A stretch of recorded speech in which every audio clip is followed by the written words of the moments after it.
दोस्तों नमस्कार, मैं केपी सिंह। आप देख रहे हैं अपना चहेता न्यूज़ चैनल पीपल बिल। आज चर्चित वेबसाइट द बायर को भी ब्लॉक कर दिया गया। इसके पहले यूट्यूब चैनल 4 PM को बंद किया गया था। उसके बाद में पुण्य प्रसून वाजपेयी के यूट्यूब चैनल को बंद किया गया। रवीश कुमार के यूट्यूब चैनल पर भी तलवार लटकी हुई है। और जो एक दलित पत्रकार हैं नवीन कुमार, जिनका बहुत ही सुना जाने वाला, बहुत ही देखा जाने वाला यूट्यूब चैनल है आर्टिकल 19 और इंडिया, खबरें हैं कि उस पर भी, उसे भी बहुत जल्दी ब्लॉक किया जाने वाला है। ये हमारा एक तमाशा है। ये देश में जो एक तरह से फ्रीडम ऑफ प्रेस की एक हकीकत को बयान करता कि आज फ्रीडम ऑफ प्रेस इमरजेंसी भले ही नहीं लगाई गई हो, लेकिन इमरजेंसी से ज़्यादा बदतर हालत है फ्रीडम ऑफ प्रेस के मामले में। और इसीलिए जो इंटरनेशनल रैंकिंग है उसमें भारत बहुत पीछे हो गया है। प्रेस की, मीडिया की स्वतंत्रता के मामले में बहुत पीछे चला गया है कि सरकार को जरा भी बर्दाश्त नहीं है कि उसकी समालोचना की जाए किसी भी मीडिया के प्लेटफार्म पे। उसकी जहाँ वो गलती पर है, जहाँ उससे चूक हो रही है, या उसकी नीतियों को लेके वैकल्पिक नीतियों का, उसकी नीतियों को गलत ठहराते हुए और एक वैकल्पिक नीतियों का कोई एक प्रस्तुत किया जाए, तो ये सरकार को कतई सहन नहीं होता। और अब इस समय पे जबकि एक तरह से युद्ध तो नहीं छिड़ा हुआ है, लेकिन कुछ वैसे ही माहौल बन गया पूरे देश में, तो इस मौके पर तो सरकार को एक असाधारण शक्तियाँ मिल गई हैं और उसका वो उपयोग अपने हर असहमति की, हर आवाज़ को दबाने के लिए कर रही है। और उसी के चक्कर में जो निष्पक्ष न्यूज़ चैनल हैं, जो निष्पक्ष मीडिया प्लेटफार्म है, उन पर अंकुश लगाया जा रहा है। मुझे ये जो द बायर पर अंकुश लगा, तो द बायर को लोग जो है बहुत ज़्यादा बड़ी संख्या में उसको पढ़ने वाले थे। द बायर को उसकी एक विशेषता थी कि उसने सरकार के विरुद्ध बड़े रहस्योद्घाटन किए। सरकार तिलमिलाई, लेकिन सरकार उसको प्रमाणिक तौर पर उसके जो है जो तथ्य वो सामने लाए जाते रहे हैं द बायर पे, उनका प्रमाणिक तौर पर आज तक कोई खंड नहीं कर पाई। तो मैं ये कह रहा था कि मुझे याद आता है ऑपरेशन ब्लू स्टार के समय का। ऑपरेशन ब्लू स्टार जब खालिस्तानी आतंकवादियों ने अंग्रेजी की इंतहा कर दी थी। दिल्ली, देश की राजधानी जो दिल्ली थी, उसमें तो 5 बजे के बाद ही, शाम के 6 बजे के बाद ही पूरा जनजीवन ठप पड़ जाता था, कर्फ्यू जैसा लग जाता था। और बोरों के पीछे और जो है आर्मी के जवान मोर्चा लेने के लिए मजबूर हो जाते थे, क्योंकि खालिस्तानियों का ये बढ़ गया था कि कितनी भी सुरक्षा कर दीजिए, वो जो तमाम सारे VVIP हैं, यहाँ तक कि जो हमारे विदेशी राजनयिक होते थे, उनमें से भी कई लोगों को वो निशाना बना चुके थे। और जो स्वर्ण मंदिर है, वो तो एक तरह से स्वर्ण मंदिर के अंदर तो जनरल सिंह भिंडरावाले की ने एक ऐसी सत्ता कायम कर ली थी कि वहाँ पे तो भारत सरकार का कोई हस्तक्षेप ही नहीं रह गया था। अलगाववादी, ये लगता था कि अब तो खालिस्तान बन के ही रह जाएगा, कोई जोर भारत सरकार का नहीं रह गया है। तो उस मौके पर सारा देश ये चाहता था कि उनको जनरल सिंह भिंडरावाले को सबक सिखाया जाए और इसका जितना कठोरतापूर्वक इस खालिस्तानी आंदोलन का दमन किया जाए। तो उस मौके पर ऑपरेशन ब्लू स्टार कराने का जो फैसला इंदिरा गांधी की सरकार ने किया, तो उसके साथ में देश का लगभग पूरा जनमत उसके साथ में था। और ऑपरेशन ब्लू स्टार हुआ। सेना उसके तहत सेना जो है स्वर्ण मंदिर में घुस गई। और हालांकि ये बहुत ही एक समझा जा सकता है कि जो सरकार में बैठे हुए लोग थे, इंदिरा गांधी थी, तो उन्होंने कितना अपने कलेजे पर पत्थर रखकर इसको फैसला लिया होगा, क्योंकि बड़ा धर्म संकट था कि सिखों का एक सबसे पवित्र स्थान है और उस पवित्र स्थान पर हमें सेना भेजनी पड़ रही है। तो ये एक बहुत आसान फैसला नहीं था, लेकिन फिर भी स्थितियाँ ये बन गई थी कि देश को बचाना है तो ये कार्रवाई करनी पड़ेगी। तो इसलिए सेना को भेजा गया और सेना ने जो है उसमें ऑपरेशन ब्लू स्टार के तहत जो कार्रवाई हुई है तो गत्ता उसमें जो है भिंडरावाले और उनके सारे जितने भी आतंकवादी साथी थे सबको मार गिराने में सफलता प्राप्त की और सारे देश को इस बात पर संतोष हुआ था। लेकिन उस दौरान एसपी सिंह जिन्होंने इस देश में जो निजी न्यूज़ चैनलों की नींव रखी, पहले आज तक को शुरू करने का श्रेय उन्हीं को है। और ये था कि उस समय आज तक के लिए उन्होंने 1 घंटे का स्लॉट आवंटित कराया था दूरदर्शन पर, उसी पे वो आज तक के नाम से वो अपनी खबरें देते थे। तो वो एक शुरुआत थी निजी न्यूज़ चैनलों की और बड़ा उस समय आज तक का एक बड़ा क्रेज़ था। खैर ये तो बात की बात है। मैं बता रहा हूँ कि जब ऑपरेशन ब्लू स्टार हुआ तो एसपी सिंह उस समय रविवार के संपादक थे, हिंदी रविवार के। उनका आनंद बाजार पत्रिका वालों का अंग्रेजी में संडे भी निकलता था और उनकी एसपी सिंह का कम उम्र में ही देहावसान हो गया था। लेकिन ये माना जाता है कि वो बहुत ही शानदार पत्रकार थे। उन्होंने नवभारत टाइम्स का भी संपादन किया। मंडल आयोग की रिपोर्ट के टाइम पर, मंडल आयोग की रिपोर्ट जब लागू हुई और पूरे देश में उसके विरोध में आंदोलन चल रहा था, आत्मदाह हो रहे थे, उस समय पर उन्होंने एक समग्र रविवारी एक अंक निकाला था 4 पेज का।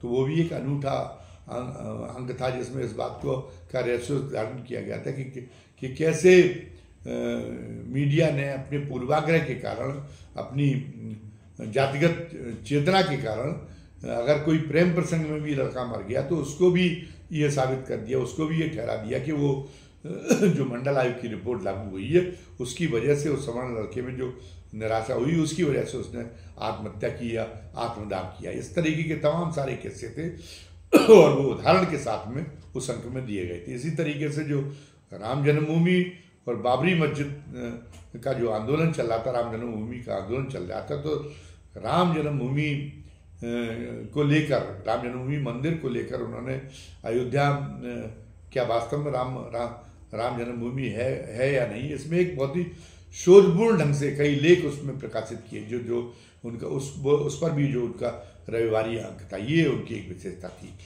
और तो उन्होंने एसपी सिंह ने रविवार के उस अंक में, जिसमें ये ऑपरेशन ब्लू स्टार हो जाने के बाद जो प्रकाशित हुआ, ऑपरेशन ब्लू स्टार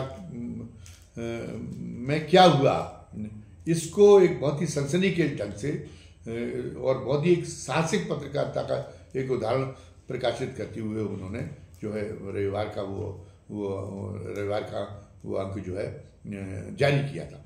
उस रविवार के अंक में बताया गया था कि कैसे जो जिंदा पकड़ लिए गए थे तमाम सारे आतंकवादी, उनके सेना ने उनके दोनों हाथ पीछे से बांध दिए थे और उसके बाद में उनको गोली से उड़ा दिया गया था। इसकी तस्वीरें भी छपी थी। सारा देश में बहुत ज़्यादा रविवार की इस पत्रकारिता को लेकर सारे देश में बहुत ही आक्रोश पैदा हो गया था। बड़ा जनमत में भी उबाल था और उस समय की सरकार चाहती तो ये जो रद्द करने के लिए एसपी सिंह को जेल में डाल देती और रविवार के वो अंक जब्त करा लेती, बल्कि रविवार का टाइटल ही सीज कर दिया गया होता। लेकिन क्योंकि जनमत पूरी तरह से उसके साथ में था, लगभग पूरा जनमत तो सरकार इस मामले में चाहता था, वो चाहता था कि रविवार पर कार्रवाई हो। लेकिन तत्कालीन सरकार ने फ्रीडम ऑफ प्रेस के महत्व को समझते हुए रविवार के विरुद्ध ऐसा कोई एक्शन नहीं लिया। रविवार का प्रतिवाद जरूर किया गया, लेकिन न तो रविवार को बंद कराया गया और न ही रविवार के संपादक एसपी सिंह को जेल भेजा गया। अच्छा, मुझे ध्यान है कि उस समय पे चंद्रशेखर अकेले एक ऐसे नेता थे जिन्होंने जो रविवार में रिपोर्ट छपी थी उसको जो है उसके आधार पर सरकार की निंदा की थी और रविवार की रिपोर्ट को जो है वो रविवार की जो रिपोर्ट थी उसका समर्थन किया था और ये ठहराया था कि वो उसने सरकार ने जो है ऑपरेशन ब्लू स्टार करके स्वर्ण मंदिर के तहत ऑपरेशन ब्लू स्टार को उस ढंग से अंजाम दिया जिसमें सारे कानून और सारे मानवाधिकार ताक पर रख दिए गए थे। तो लोग कहने लगे थे, लोग इतने गुस्से में थे।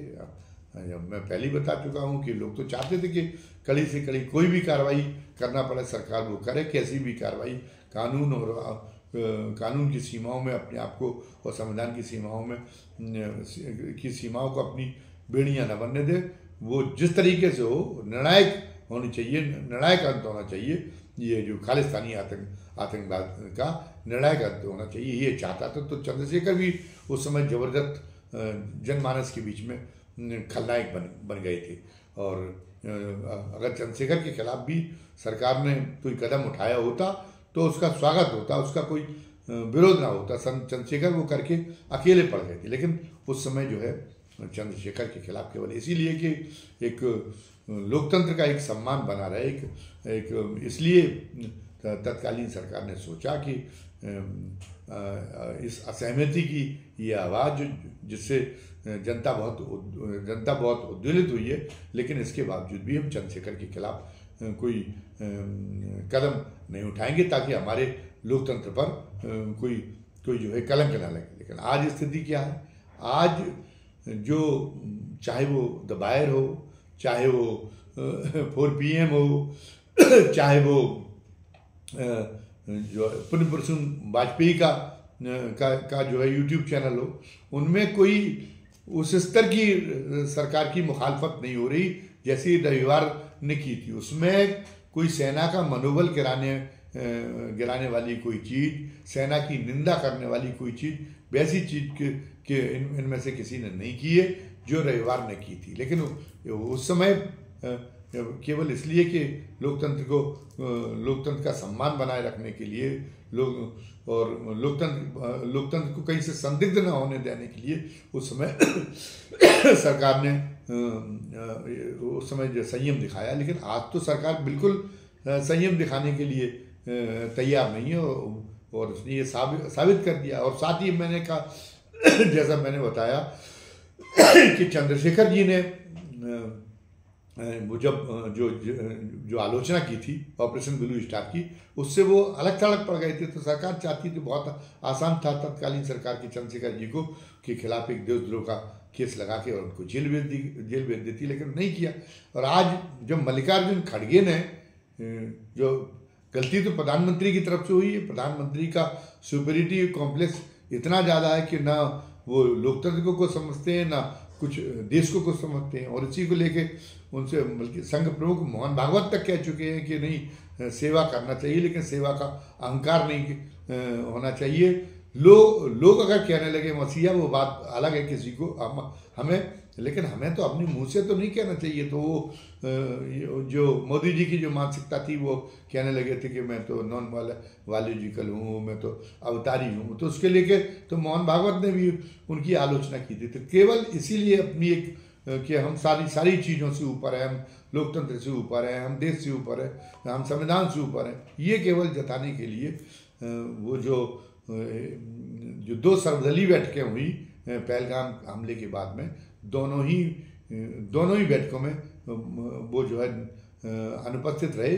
और ये निश्चित रूप से उनकी जो नीयत लोकतंत्र के प्रति जो अवमाननाकारी नीयत है, उसका परिचायक था। तो ऐसी उनकी ये इस धृष्टता के लिए अगर कोई बात अगर उनको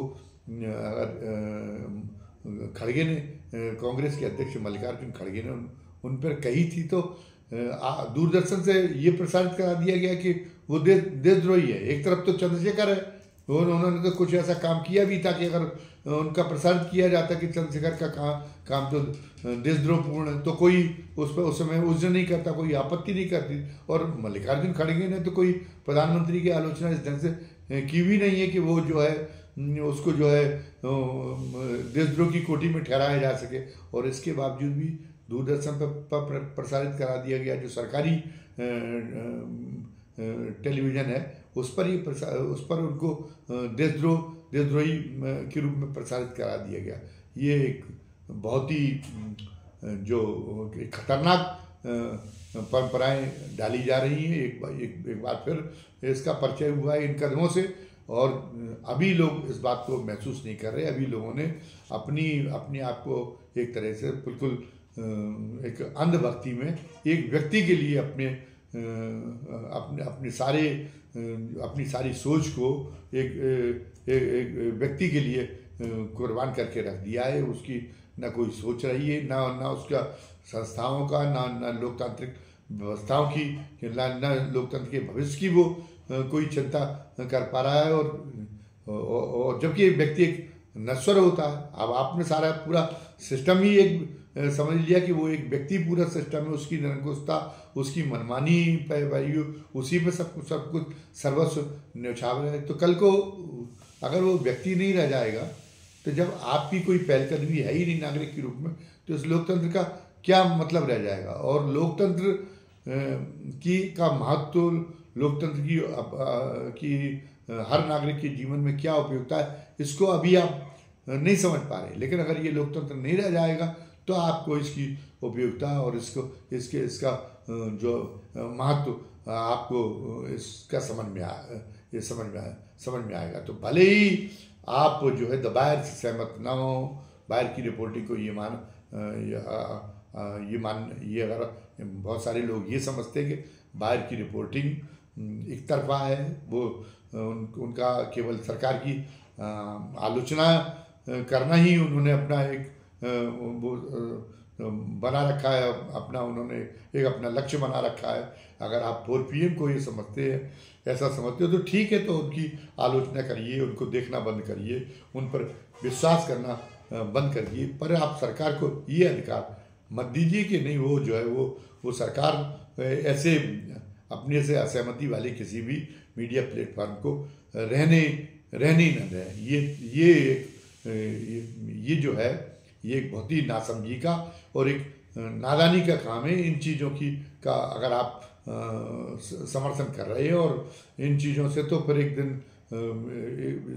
इन चीज़ों से तो ये होगा कि लोकतंत्र बचेगा नहीं। अगर आपकी ये प्रवृत्ति, आपका ये अंधभक्ति एक दिन लोकतंत्र को बचने नहीं देगी, और उस समय आपको एहसास होगा जब ये लोकतंत्र नहीं रह जाएगा कि आपका जीवन कितना कष्टमय हो जाने वाला है, कितनी कुंठा आपको होगी बिना लोकतंत्र के।